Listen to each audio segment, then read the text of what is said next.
영국 중부의 작은 마을, 낡은 교회 안차가운 돌바닥 아래 한 남자가 묻혀 있습니다. 그의 묘비에는 전 세계가 수백 년간 경배해온 이름이 새겨져 있죠. 그런데 이 무덤에 누운 사람이 정말로 햄릿을 썼을까요?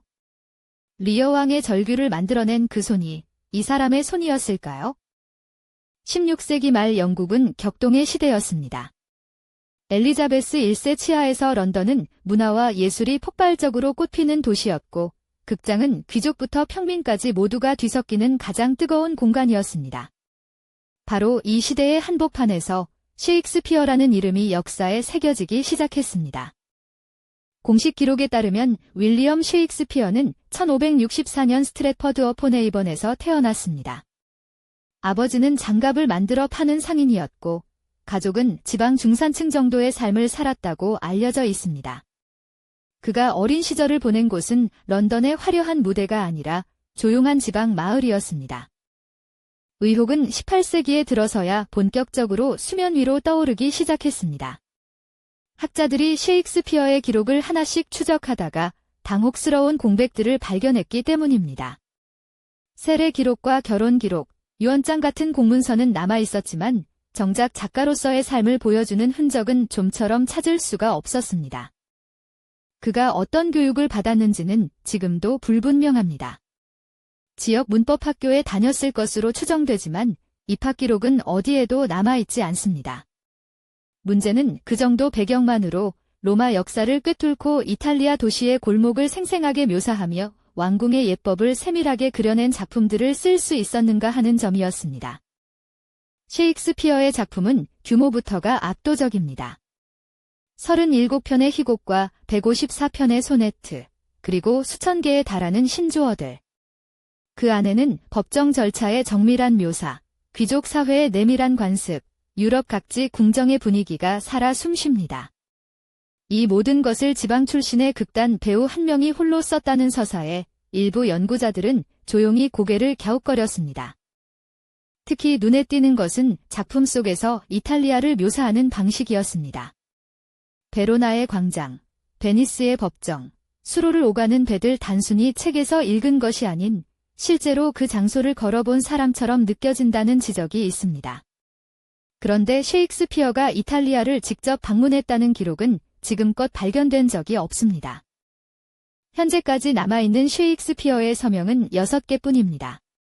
그런데 이 서명들은 하나같이 철자가 달랐고 필체도 들쑥날쑥했습니다. 평생 글을 써온 작가의 흔적이라 하기엔 어딘가 어색하다는 평가가 있습니다.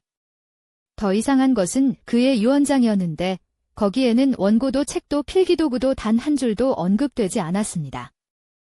당대 문인들과 귀족들이 남긴 기록 속에서도 셰익스피어를 직접 만나 글에 대해 이야기를 나눴다는 생생한 개인적 증언은 좀처럼 발견되지 않는다고 알려져 있습니다. 살아생전에도, 그리고 세상을 떠난 뒤 한동안도 그는 천재 작가보다는 주로 배우이자 극단의 공동 출자자로 기억되었습니다. 그렇다면 대안은 누구였을까요? 가장 먼저 주목받은 이름은 철학자 프랜시스 베이컨이었습니다. 그는 당대 최고의 지식인 중 한 명으로 법학과 과학과 철학을 아우르는 방대한 교양을 갖추고 있었습니다. 일부 연구자들은 셰익스피어 작품 속에 베이컨의 사상과 닮은 철학적 구조가 숨어 있다고 주장했고, 심지어 특정 텍스트에 암호가 내포되어 있다는 설까지 제기되었습니다. 하지만 베이컨 설에는 결정적인 약점이 있었습니다. 그가 남긴 방대한 저작 어디에도 스스로 희곡을 썼다는 암시나 셰익스피어에 대한 의미심장한 언급이 발견되지 않는다는 것입니다. 게다가 베이컨의 문체는 논증적이고 건조한 반면 셰익스피어 작품의 언어는 훨씬 더 감각적이고 유연하다는 지적도 있습니다. 다음으로 떠오른 이름은 크리스토퍼 말로였습니다. 그는 셰익스피어와 같은 시대를 살았던 극작가로 젊은 나이에 스파이 활동과 관련된 의혹 속에 세상을 떠난 것으로 알려져 있습니다. 일부 연구자들은 말로가 실제로는 살아남아 신분을 감춘 채 셰익스피어라는 이름 뒤에서 계속 글을 썼다는 설을 제기했습니다.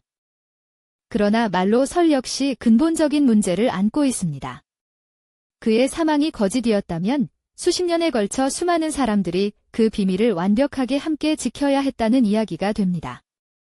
역사적으로 그토록 오랜 시간 동안 그 규모의 공모가 완전히 유지된 사례는 찾기 어렵다는 점에서 이 가설도 간단히 받아들이기 어렵습니다. 현재 가장 많은 지지를 받는 대한 저자 가설은 에드워드 드 뷰어, 즉 옥스퍼드 백작입니다. 그는 문학적 교양이 깊고 이탈리아를 직접 여행한 귀족으로 작품 속 묘사와 일치하는 삶의 궤적을 지녔다는 점에서 주목받습니다.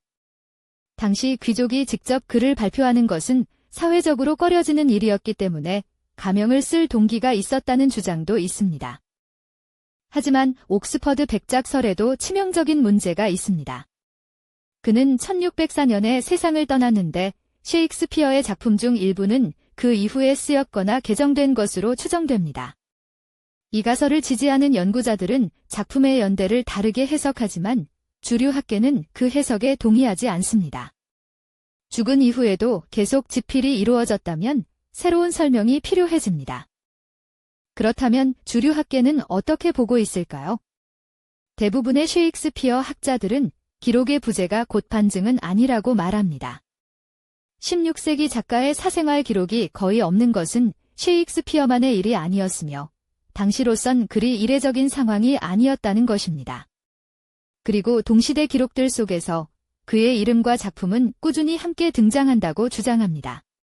그러나 의문을 품는 목소리도 쉽게 사라지지 않았습니다. 마크 트웨인과 찰스 디킨스, 지그문트 프로이트처럼 각 분야에서 뚜렷한 업적을 남긴 인물들도 셰익스피어 저자 문제에 진지한 의구심을 표했다고 알려져 있습니다. 이 논쟁이 단순한 음모론으로 치부되기 어려운 이유 중 하나가 바로 이것입니다. 결국 우리가 마주하는 것은 하나의 역설입니다. 셰익스피어라는 이름이 위대해질수록 그 이름을 가진 실제 인간은 오히려 더 흐릿해집니다. 기록은 작품을 가리키고 작품은 천재를 가리키지만 정작 그 천재의 삶을 증명하는 증거들은 너무나도 희미합니다. 수백 년이 지난 지금도 이 질문은 닫히지 않았습니다. 셰익스피어는 정말로 그 모든 작품을 썼는가?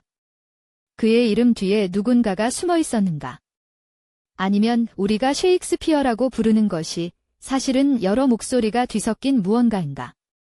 어느 가설도 모든 물음에 답을 내놓지 못한 채 이 논쟁은 지금도 열려 있습니다. 여러분은 어떻게 생각하시나요? 수백 년간 인류가 사랑해온 이 이름의 주인이 정말로 그 모든 글을 썼을까요? 아니면 역사 어딘가에 아직 밝혀지지 않은 또 다른 얼굴이 조용히 숨어 있는 걸까요? 댓글로 여러분의 생각을 남겨주세요. 이 이야기는 아직 끝나지 않았습니다.